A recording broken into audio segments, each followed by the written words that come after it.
Hey guys, this is the ordinary Singapore dad, and today I'll be talking about money. Specifically, the money between us couple. Of course, I earn an income, she earns an income, and money is a touchy subject, right? Marriages have started and ended on money, relationships have been broken because of money, so money obviously is a very important thing, lah. So I'm just gonna talk about how my wife and I deal with the money problem. So we have our own accounts, obviously, and we also have our joint account. I think what is special about our type of scenario is I'm a bit of a micromanager when it comes to money and when it comes to investments. So in this relationship, I'm pretty much the CFO when it comes to things. CEO, then I don't know lah, joint CEO. But I'll be talking about all these things today, and then lastly I'll wrap it up with like what really make things work for us. So she's earning an income, I'm earning an income, and couples we've got, or rather we as individuals have a very important decision to make, right? It's more important than say choosing your friend. You can't choose your family, that's for sure. You can't choose your parents, but one thing for sure, you can definitely choose your spouse, and that's like the most important decision that you can make, right? Choose who your spouse is, whether whether your spouse spends a lot on, whether she high maintenance or not lah, really. So I know my wife's pattern, and she pretty much know my pattern, but I don't really control her spending, really. So from her side, I don't care, to put it bluntly. But for my side, when it comes to my expenses, I have like a spreadsheet that lays all these guys out. So I have like planned expenses, because confirm plus chop you need to pay taxes, right? And then you also have bills, you also have transport, insurance, blah blah blah. So these guys are all like the known variables. You also have savings. So I'll probably show this on a little video, but I've got planned finances, and then after I deduct everything already, then you would have the discretionary spending. So every month, let's say you earn like $2,000, then $1,000 you decide where all these money are supposed to go, taxes, savings, blah blah blah. Then the remainder will be, you can spend how much you want to spend, right? Because the savings are already factored into the planned expenses. So those form the discretionary spending. And then when it comes to the joint account, so this is where we pay all of our house stuff, our kids stuff. So things that go into the bucket obviously is like utility bills. You buy NTUC stuff, Sheng Siong, CSC, then you go out makan. We adopt the 50-50 approach lah. So for most of the things in the joint account, it's a 50-50 approach. And it's funded by contributions from both sides. So the thing that is special about our joint account is that this account is held under my name. Of course, it's a joint account, but it's held under my name in order to leverage on like salary crediting stuff. So it's held under my name. And then what happens is that my wife will transfer a fixed amount to the joint account on a date, and then I would, so the account belongs to me already, right? So the amount is already there, or rather the, like, if the salary comes in, it's already there. Then I will just transfer a certain amount to my transit account. So imagine like I've got many different accounts. So I've got like joint account, which is just a name lah, joint account, transit account, then savings, then tech, wearables, blah blah blah. I got so many accounts, and then so usually when it comes to the first of the month or something like that, I would then transfer a fixed amount to my transit account, and then from my transit account it will then be slotted into each and every one of the buckets, like tech, wearables, education, savings, blah blah blah.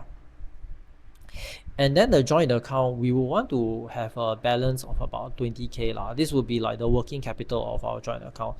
And normally what I would do is that I would then monitor periodically, say every like 3 months to 2 months. No hard and fast rule. It's just whenever I got the time, I'll just look at the credit card, because all, if not most, if not, yeah, pretty much all of the expenses is done through credit card.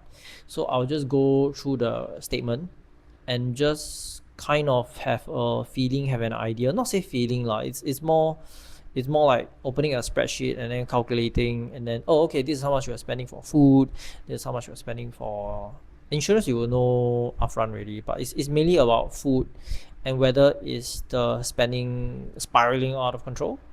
If it's say, if it dips below like 15, it never happened lah, but say it dips below 15, right, then we will either do a one-off top up, or if there's a need to just up the fixed contribution. Say for example, if you are spending on food 1,000 a month, but recently there is a lifestyle creep and then we are actually spending like 1,500, so then it would mostly be a fixed contribution, an increase in fixed contribution. If not, right, then you'll be like, gotta be mindful lah, I shouldn't spend so much, and then we do a one-off top up, so that it will always be at that balance of 20k. Why 20k? It's kind of an arbitrary number lah, but it's a number that has always floated around there, so we're like, oh, okay, I'll just leave it as 20k lah.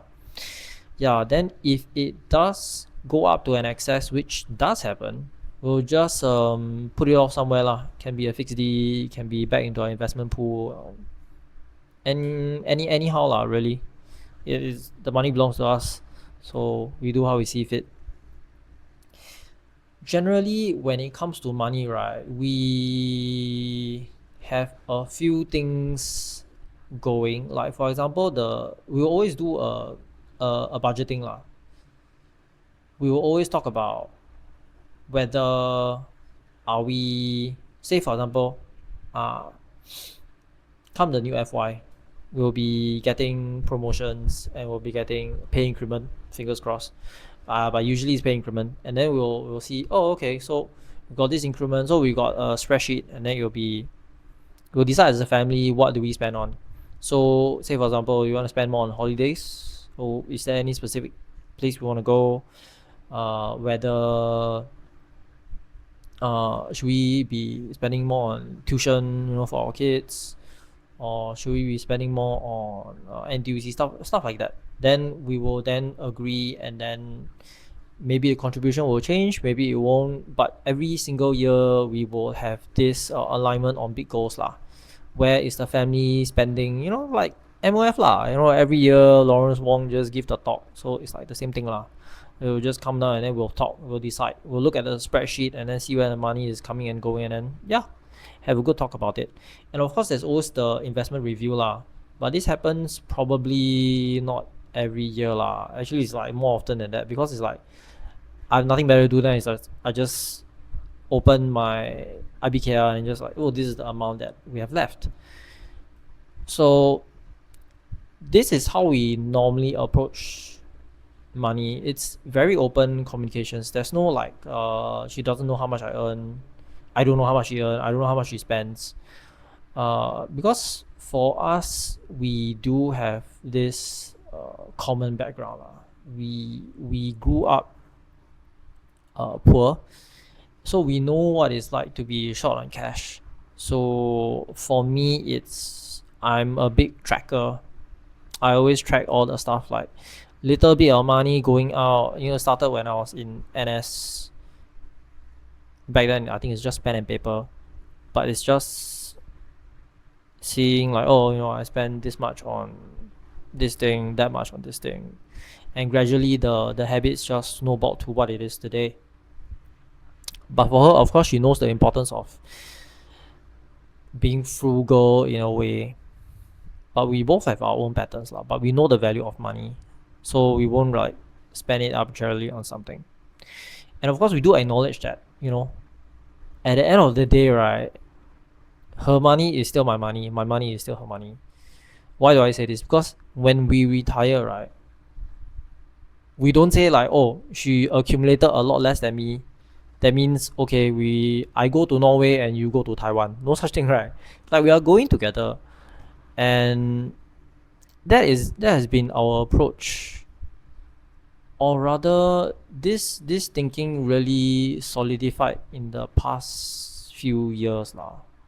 Yeah, that we are not just like by ourselves, we are together. We're not even like parallel boats going to the same destination. We are in the same boat, like figuratively, obviously.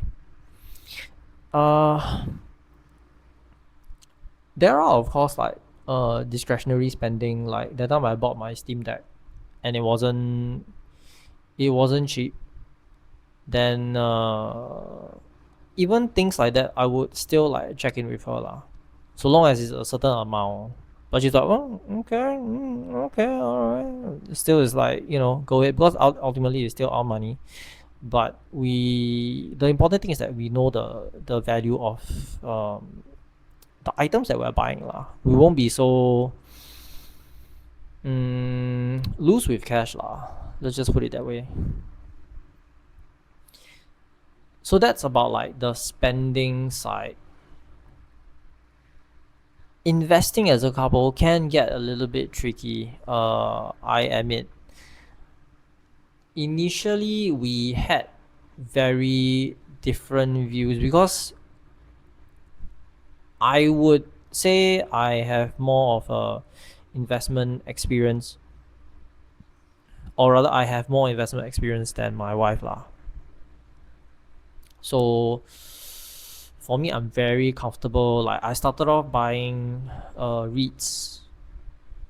I bought REITs, and then I switched from individual stock picking to, oh no, initially, yeah, I bought REITs, and then after that I went to ETFs, and then I went to purely ETFs. Initially I bought insurance, and long ass story, but yeah. So now I'm more comfortable with other things like options. I wouldn't say I'm that aggressive lah. Whereas she is more of a, fixed D rollover, high yielding savings. For me, I used to have the notion that because OA is 2.5, SA is 4. If you below a certain amount, it's 5. Then last time I a bit gay kiang, I just transfer most or all. I think I left a buffer of about 10k in my OA, and then I transfer most of it into my SA. Then when I changed my job, right, or when I voluntarily left my job, then I'm like, oh frick, I totally screwed myself because I got my HDB to pay. So wasn't really thinking very clearly on that one. Yeah, but she does SA top ups as well, and we also do emergency fund. She has 6 months, I have 6 months. But for long-term goals, long-term investment, right, is mainly, yeah, she used to do endowments. I don't do endowments because you can do it yourself. Why pay the middleman, right? But now we are pretty much together on the ETFs. But everything boils down to trust. Like I said already, I'm the one holding the account. The account is under my name. The investment account is also under my name. It's really, she trusts me that I don't just like jabot lah. I don't just straight away withdraw the money and everything. I trust her in many other areas also, but when it comes to retirement together as a couple, managing money as a couple, is always trust, just like any other aspect of our life. It only works when we trust each other to do the right thing. Without it, then everything will just freaking fall apart. Everything wouldn't matter.